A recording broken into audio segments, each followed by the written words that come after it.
দক্ষিণ কোরিয়া উত্তর পূর্ব এশিয়ার একটি দেশ। দক্ষিণ কোরিয়ার নাম শুনলেই চোখের সামনে ভেসে ওঠে জনপ্রিয় ব্যান্ড বিটিএস এবং ব্ল্যাকপিঙ্কের ছবি। তবে দেশটি কিন্তু তার ঐতিহ্য, ইতিহাস কিংবা সংস্কৃতি সব দিক থেকেই সমৃদ্ধ। পর্যটন আকর্ষণে পরিপূর্ণ দেশটিতে 12টি ওয়ার্ল্ড হেরিটেজ সাইট রয়েছে। আজকে আমরা দক্ষিণ কোরিয়া সম্পর্কে নানা জানা অজানা তথ্যই জানব।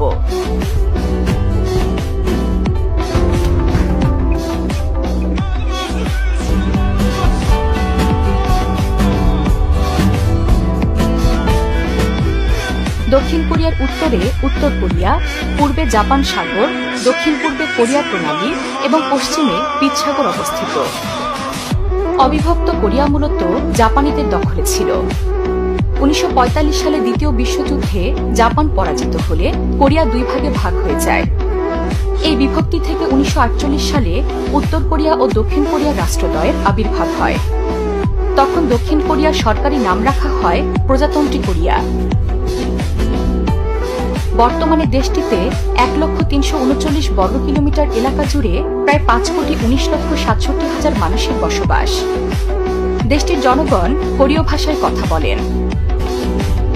মজার বিষয়, পঞ্চদশ শতাব্দীতে কোরীয় রাজা সেজং হাঙ্গুল নামের খুব সহজ বর্ণমালা প্রকাশ করেন, যা এখন সমগ্র কোরিয়ার সরকারি বর্ণমালা হিসেবে স্বীকৃত।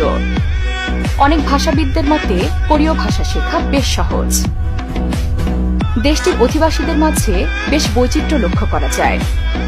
মজার বিষয় হল কিম, লি এবং পার্ক এই তিনটি শব্দ কোরিয়ানদের নামে দেখা যাবে।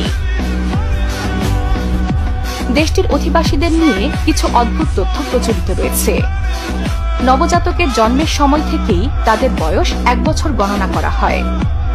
জানলে অবাক হবেন, দক্ষিণ কোরিয়ার 20% পুরুষ প্রতি বছর মেকআপের পেছনে প্রায় $900 খরচ করেন। এছাড়াও দেশটিতে প্রতি 3 জনের মাঝে 1 জন মানুষ প্লাস্টিক সার্জারি করে। এজন্য দক্ষিণ কোরিয়াকে প্লাস্টিক সার্জারির দেশও বলা হয়।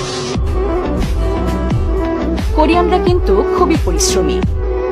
সপ্তাহে তারা 55 ঘন্টা কাজ করে অনায়াসে। তার মানে এই নয় যে তারা যান্ত্রিক জীবনযাপন করে, বরং তারা ভালোবাসা বা যে কোনো সম্পর্ক নিয়ে থাকে উচ্ছ্বসিত। কোরিয়ানরা সবার সামনে ভালোবাসা প্রদর্শন করতে পছন্দ করে। তাই রাস্তায় বা পার্কে প্রায় দেখা যায় প্রেমিক জুটিরা একই রকম ড্রেস পরে ঘুরছে, হাত ধরে হাঁটছে, চুমু খাচ্ছে। দেশটির মোট জনসংখ্যা